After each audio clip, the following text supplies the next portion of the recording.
Remake కాదు రీ రిలీజెస్ల trend నడుస్తుంది. మీ Venky movie కానీ మీ విక్రమార్కుడు సినిమా కానీ ఇవన్నీ అవుతున్నాయి కదా. అమితాబ్ బచ్చన్ గారి ఏ సినిమాని మీరు రిలీజ్ గా చూడాలనుకుంటున్నారు? నేనా ఆఫ్ కోర్స్ షోలే ఎక్కడి నుంచి మొదలైంది. ఆ తర్వాత కొన్ని ఉన్నాయి, షరాబీ,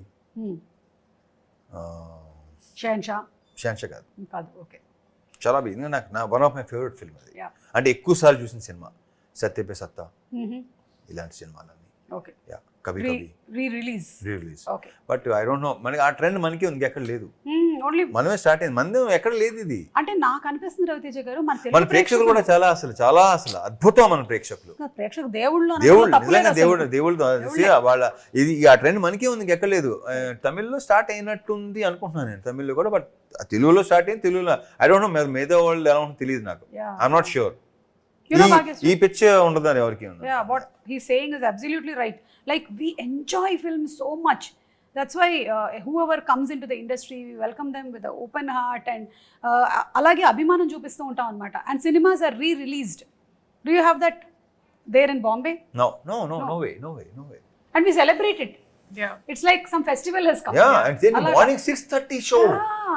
అంటే మార్నింగ్ ఎప్పుడు లేగాలి, ఎప్పుడు థియేటర్ రావాలి, ఎప్పుడు అస్సలు నాకైతే ఒక రకంగా కొంచెం చిన్న ఆశ్చర్యం ఉంటుంది. చిన్న ఏంట్రా బాబు ఇప్పుడు మేము కూడా మార్నింగ్ 7 o'clock షోస్ ఉండేవి అప్పట్లో. 11, 2, 6, 9 కదా మాకు రిలీజ్. ప్రతి మన చిరంజీవి గారి సినిమాలు కానీ మొత్తం బాలకృష్ణ గారి సినిమాలు కానీ ఏంటంటే మార్నింగ్ 7 o'clock షో, ఆ షోకి వెళ్ళేవాళ్ళం మేము. బట్ అది రిలీజ్ సినిమా, కరెక్ట్, రిలీజ్ 6:30 షోకి వెళ్ళటం అనేది అసలు amazing. So great. And Ravi Teja గారిని ఒక వింటేజ్ రవితేజని ఇందులో మళ్ళీ చూడబోతున్నాము అని హరీష్ శంకర్ గారు చెప్పారు. అంటే ఎలాంటి వింటేజ్? వెంకీ వింటేజా, విక్రమార్కుడా, ఇడియటా, what kind of? Harish Shankar vintage. Harish Shankar గారు అంటే అది ఒక 1 word ఆన్సర్ చెప్పారు. మళ్ళీ మనం ఓకే హరీష్ శంకర్ గారు అన్నారంటే ఇది మీ 3వ కాంబినేషన్, షాక్ అండ్ మిరపకాయ తర్వాత ఇది. సో ఇప్పుడు ఆ రెండిట్లో నుంచి ఏ వింటేజ్? మిరపకాయ. మళ్ళీ 1 word చెప్పారు, మిరపకాయ. కాదు ఇంకేం చెప్పాలి ఇప్పుడు? ఖర్చు చెప్పనా? మిరపకాయ ఖర్చు చెప్పనా? సీల్ చెప్పనా? నేను సుమ మీద సీరియస్ అయిన రవితేజ ఆ లాస్ట్ చెప్పారు అది వేసుకోండి.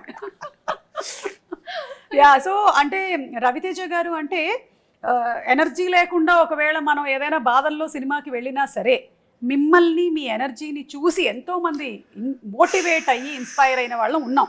That is the fact. Because he brings that vibrance on screen. Like some people bring lot of emotion అలాగా. But when you see him కదా వేసుకొని హ్యాపీగా మనం కూడా by the time you're out of the film కదా you're come on జోష్తో వెళ్ళిపోదాం ఇంటికి అని.